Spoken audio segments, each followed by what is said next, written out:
नमस्कार साथियों, आप सब कैसे हैं। आशा करता हूं कि आप सब सुखी होंगे, स्वस्थ होंगे, मस्त होंगे।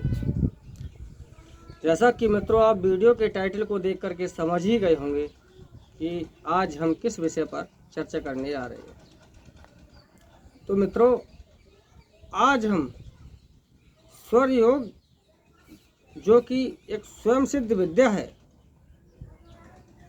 जिसे भगवान शिव ने शिव सूर्योदय नामक शास्त्र में जिसका वर्णन है, भगवान शिव ने जिसका स्वयं माता पार्वती के लिए उपदेश दिया है, आज उसके अनुसार सुबह किस प्रकार से सो करके उठें कि हमारा जीवन पूर्ण रूप से सफल, सुखी व अनुकूल रहे।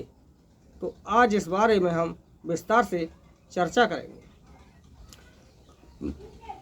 तो मित्रों, शिव सूर्योदय एक ऐसी व्यवस्था है जिसके अनुसार हम स्वर विज्ञान के अनुसार हम अपने जीवन के लिए अपने अनुकूल बना सकते हैं, ग्रह दशा को अपने अनुकूल बना सकते हैं। जब समय हमारे अनुकूल होगा तो विपरीत परिस्थितियां भी स्वतः ही अनुकूल बन जाएंगी, क्योंकि जो भी कुछ होता है वह समय के अधीन होता है, और जब समय अनुकूल होता है तो सब कुछ अनुकूल होता है। तो मित्रों, इस सूर्योदय जो स्वर योग विद्या है, इसमें 5 तत्व पृथ्वी, जल, अग्नि, वायु और आकाश, जिनसे कि हमारा शरीर निर्मित हुआ है, संपूर्ण सृष्टि का निर्माण हुआ है, तथा हमारे इसी शरीर में लगभग 72,000 नाड़ियाँ हैं, जिनमें 3 नाड़ियाँ एड़ा, पिंगला और सुषुम्ना प्रमुख हैं।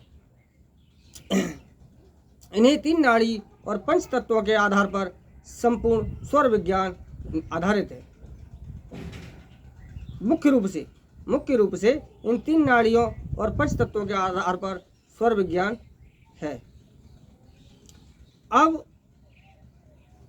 जो इन 3 मुख्य नाड़ियों में एड़ा, पिंगला और सुषुम्ना नाम की नाड़ियां हैं। एड़ा नाड़ी बाईं नासिका में, पिंगला नाड़ी दाहिनी नासिका में तथा सुषुम्ना इन दोनों के मध्य में बहती है।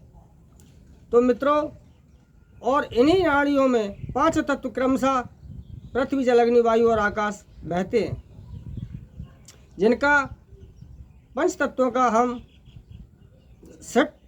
षण्मुखी मुद्रा के द्वारा या गति के द्वारा हम इनका अनुभव करके और तत्वों की पहचान कर सकते हैं कि कब किस समय कौन सा तत्व चल रहा है। अब मुख्य रूप से अब हम जो चर्चा करेंगे वो सुबह उठने की करेंगे, क्योंकि मित्रों किसी भी कार्य को जब शुरू करते हैं तो शुरू करते समय ही हम शुभ और अशुभ समय का ज्ञान लेते हैं, समय को ज्ञात करते हैं कि कब कौन सा समय शुभ है या कौन सा समय अशुभ है।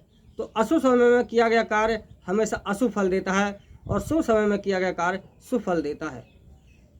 तो मित्रों, जब व्यक्ति रात को सो जाता है, जब सुबह के लिए उठता है तो उसका नवजीवन होता है और दिन की शुरुआत उसके जागने के साथ ही होती है, क्योंकि जब वो सो करके उठता है तभी दिन के नित्य नैमित्तिक कार्यों की शुरुआत करता है। तो यानी दिन की समस्त कार्यों की शुरुआत से पहले उसके जो क्रिया है वो जागने की क्रिया है। इसलिए यदि हम जागने की क्रिया से ही शुभ समय के लिए अपने अनुकूल बना लेंगे, उस समय में उस हिसाब से उठेंगे कि जिससे समय हमारे अनुकूल हो, तो फिर समस्त पूरा दिन ही हमारे अनुकूल रहेगा, प्रतिकूल परिस्थितियां भी हमारे अनुकूल हो जाएंगी।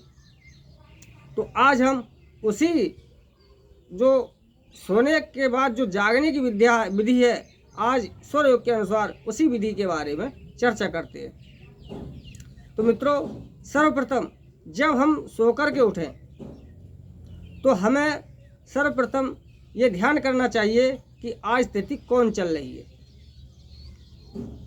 क्योंकि जो तिथि चल रही हो, जैसे शुक्ल पक्ष की प्रतिपदा से तृतीया तक की यदि कोई तिथि है तो शुक्ल पक्ष की प्रतिपदा से तृतीया तक की तिथि में हमारा बायां स्वर चलना चाहिए। तो हमें सूर्योदय के समय हमें ब्रह्म मुहूर्त में उठना चाहिए, सूर्योदय से कुछ समय पहले। जब हमें यह देखना है कि हमारा सुर कौन सा चल रहा है, तो हमें जो सुर चल रहा होगा तो हमें सुर जो है बायां चलना चाहिए। इसलिए हमें दाईं करवट लेटना चाहिए ताकि हमारा स्वर बायां चले। तो जब मित्रों हम जब उठें तो हम दाईं करवट लेटेंगे तो हमारा सुबह के लिए बायां स्वर ही चलता मिलेगा। तो हमें लगभग जब ब्रह्म मुहूर्त में सूर्योदय से कुछ समय पहले हमें उठने से पहले, जागने से पहले अपने स्वर का आंतरिक रूप से निरीक्षण कर लेना चाहिए।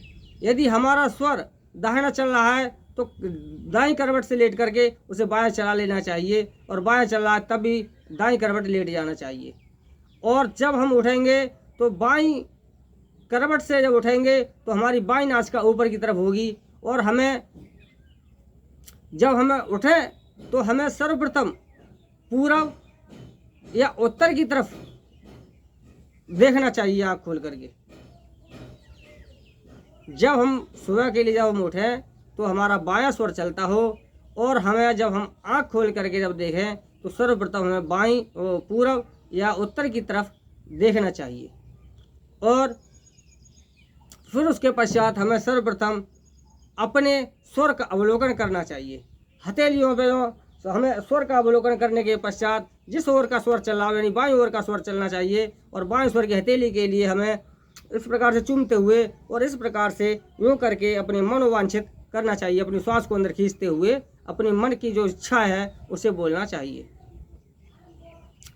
इसके पश्चात हमें अपनी इच्छाओं को मनोवांछित करने के पश्चात हमें धरती माता के लिए प्रणाम करते हुए अपने स्वर के लिए जो बायां स्वर चल रहा हो उसमें यूं करके अपने सांस के लिए भीतर खींचते हुए और अपनी मनोकामना को पूर्ण बोलते हुए सर्वप्रथम अपने बाएं पैर के लिए नीचे रख करके और श्वास के लिए नीचे छोड़ दे। और सबसे पहले फिर दोनों पैरों को जमीन पर मिलाने के पश्चात हमें बाएं कदम के लिए 4 बार आगे बढ़ा करके और तब अपने कार्य की शुरुआत करनी चाहिए। तो मित्रों, ऐसा करने से संपूर्ण दिन हमारा खुशहाली भरा रहेगा। और उसी प्रकार से यदि फिर अगले 3 दिन हो तो हमारी दाईं नाड़ी चलनी चाहिए। उसी प्रकार से फिर अगले 3 दिन हो तो बाईं नाड़ी चलनी चाहिए, और इसी प्रकार से जो नाड़ी चलती हो उसी के अनुसार कार्य करना चाहिए। इसी प्रकार से कृष्ण पक्ष की प्रतिपदा से तृतीया तक हमारी दाहिनी नाड़ी चलनी चाहिए। और जब दाहिनी नाड़ी जिस स्थिति में हमारी दाहिनी नाड़ी चलती हो उस स्थिति में हमें बाईं करवट सोना चाहिए। बाईं करवट सोने के कारण से हमारी दाहिनी नासिका ऊपर की तरफ रहेगी और हमारा दायां स्वर चलता रहेगा। जब हम दाएं स्वर की तरफ उठेंगे तो हम दाईं नासिका हमारी ऊपर की तरफ होगी, और हमें सर्वप्रथम दक्षिण या पश्चिम दिशा की तरफ देखना चाहिए। मित्रों, हमें उसी प्रकार से दाहिनी हथेली को चूमते हुए अपने श्वास को अंदर खींचते हुए मनोवांछित करना चाहिए, और उसी प्रकार से दाहिनी पैर को ही जैसे कि हमें मतलब बाईं से शुक्ल पक्ष की प्रतिपदा से तृतीया तक का जो हमने बताया था कि बाएं पैर को नीचे रखना है, उसी प्रकार से इसमें दाएं पैर के लिए अपने श्वास को अंदर खींचते हुए इनहेल करते हुए अपनी मनोकामना को मनोवांछित करते हुए दाहिने पैर के लिए सर्वप्रथम जमीन पर नीचे रखे, और उसके पश्चात दोनों पैरों को मिलाकर 3 पग आगे बढ़ा करके तब अपने कार्यों की शुरुआत करें। तो मित्रों, इस प्रकार से स्वर योग विद्या के अनुसार स्वर और तत्वों को अपने अनुकूल करने के पश्चात जो भी आप कार्य इनके अनुकूल अवस्था में करेंगे तो स्वर और तत्वों के अनुकूल हो जाने से समय स्वतः ही अपने अनुकूल हो जाता है। सारे ग्रह नक्षत्र अपने आप अनुकूल हो जाते हैं, और एक स्वर का बल प्राप्त हो जाने से हजारों कोटि बल अपने आप स्वतः प्राप्त हो जाते हैं। स्वयं ही अपने कार्य की ऐसी अनुकूलता प्राप्त हो जाती है कि कार्य अपने आप सिद्ध होने लगता है, कार्य आपकी इच्छा के अनुसार होने लगता है, समय आपकी इच्छा के अनुसार गुजरने लगता है। तो मित्रों, आप आज और अभी इसी क्षण से यदि इस वीडियो के लिए आप बारीकी से देखें, मिस न करें और इस वीडियो को समझें, और आज अभी इसी क्षण से आप अपनी जिंदगी के लिए स्वर योग के अनुसार जीना शुरू कर दें, और अपने जीवन के लिए एक सफल जीवन बनाएं। तो मित्रों, मैं आशा और उम्मीद करता हूं कि आपको मेरे द्वारा ये बताई गई जानकारी अच्छी लगी होगी, समझ में आई होगी। और यदि वीडियो आपके समझ में आया हो और तो आप अपने जीवन में इसके अनुसार लाभ उठाना शुरू कर दें। और यदि आपको आश्चर्यजनक परिणाम ना मिले तो कहना, और आप अपने लाभ की प्राप्ति के लिए अपने जीवन को स्वरूप के अनुसार जीना आज से ही प्रारंभ कर दें।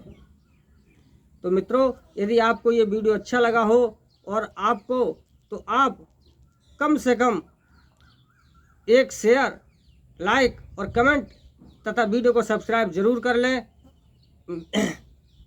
मिलते हैं फिर अगले वीडियो में, तब तक के लिए नमस्कार साथियों।